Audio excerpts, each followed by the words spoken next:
Feel thousand lives weighing my mind. More and more time takes its stance. Time between is lost. Sing,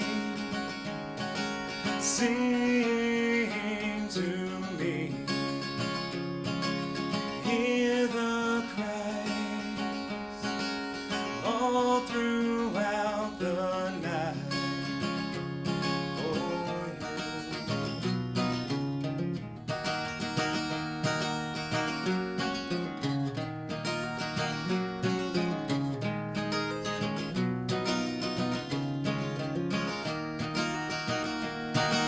See everything through my own eyes, but now there's so many things I just can't see, like solitude, comfort where you go, unlocked doors, little lives not scorned.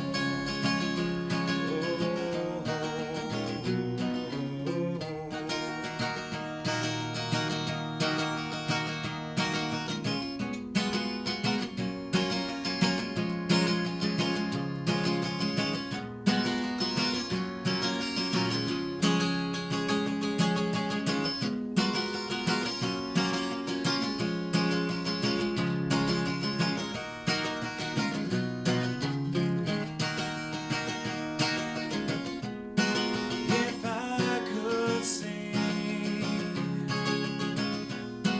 I would not believe. Even so, I know, I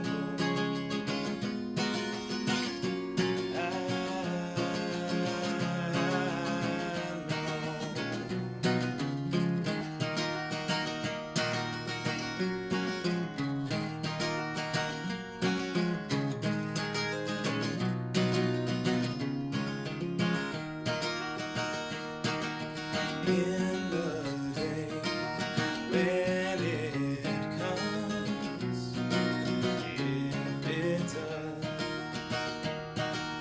we will still be everything we were before.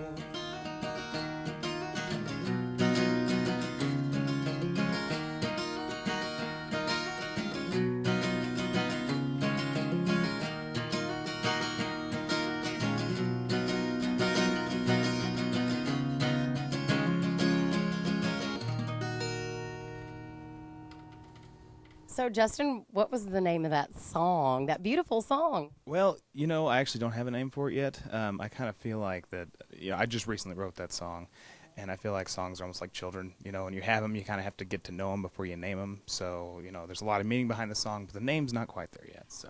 Okay, so do you think the song will morph a little more into something else, maybe, or is the song pretty solid? So I think the songs always change. Yeah, it's never really done. I mean, it's like a good painting from a good artist. It never really is finished. So, yeah. That's awesome. I like that. I like that a lot. So you used to be with the band Lost Highway, and there's lots of juicy gossip going on with that band. Can you divulge anything? Sure. I'll just go ahead and tell the story behind it just so it clears up, because I know everybody's curious about what was going on with that. So I joined the band when I was about 17 years old. Of course, it was the original lineup. Mark Chapman was in the band, Jason Randolph, Dave Fotopoulos, George Luce, all those guys. My father was the drummer of the band.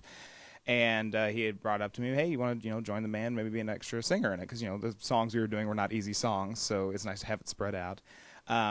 I still am not 100% sure of what exactly went on because, again, I came right as it was all ending, but Mark left the band. I'm sure everybody in Springfield's heard that so far. So, but we went really well. I mean, the band-wise, Mark Chapman Band has been doing really well, too, so that was the good thing. If we were going to split, it was all very successful. And I'm sure everybody's heard I've left the band. It was about 3 or 4 months ago to pursue a solo career, just big solo career in Springfield, Missouri. But Hey, you do great. Is your dad still in the band? he's not. He left about a year before I did, and he started his own company in Branson. It's a construction company, or they fix construction equipment. But he's I shouldn't say this, but he's thinking about getting back into it. So Okay. Did he used to do something musically in Branson? he did. He actually was the drummer for Roy Clark for a long time, and he was a studio drummer for a lot of the Branson musicians around town. So that was back in the '80s, and he was one of the best drummers in town. So. Yeah. Okay, so the Lost Highway is minus you, minus your dad, minus Mark Chapman. How many people are still in the band? Do you know? Do you keep track still? Yeah, it's actually Dave Topoulos has come back. He's the bass player. George Luce he's the one that he's going to carry the band until the day he dies, I think. But it's the band's still great. I mean, they're still playing. They sound amazing. They probably sound better than they ever have, even when me or Mark was with them. And they still play cartoons all the time. So I definitely recommend going and checking them out still. So. And I just love Mark Chapman too, and he's been real successful in his career too. So what's next for you? I know you're doing some solo stuff around town, and you have a full-time job as well, right? That's not music. Yes, well, it's very related to music. I work at Springfield Music. I sell guitars there, so it really all the way around. I'm going to school too. Probably for music production, not 100% sure yet, but I think that's what I'm going to end up doing with that. So I really can't get out of the music. It's kind of. Are you wanting to pursue this solo career, take it to the next level, or you just want to do production, or what do you think? I have every intention of once I get out of school for going to Austin. Everybody says California, but California is kind of a place you go to die almost, I feel like. So, but Austin's. I was born there, so sometimes people are born there. Yes, and so it's a big circle, you're born in. So, no, but I plan on going to Austin. There's a lot of music going on there. There's all sorts of different types of music going on down there. So. Have you been there before? I haven't, but I've had so many. Well, James of Jam Room, good friends of mine, James and Luke. James went down there and said it was incredible, and so yeah, I take his word for it. So. Can we look for you at the Tipsy Turtle sometime in the future? Of course, I'm there all the time, and 821. A lot of Tuesdays I'll play at 821 also, so definitely check that out too. Thank you so much for being on the show, Music of the Midwest. It's Business Profile. This is Music of the Midwest. We're here with Justin Bowling. I'm Liz Valentine. Thanks for watching.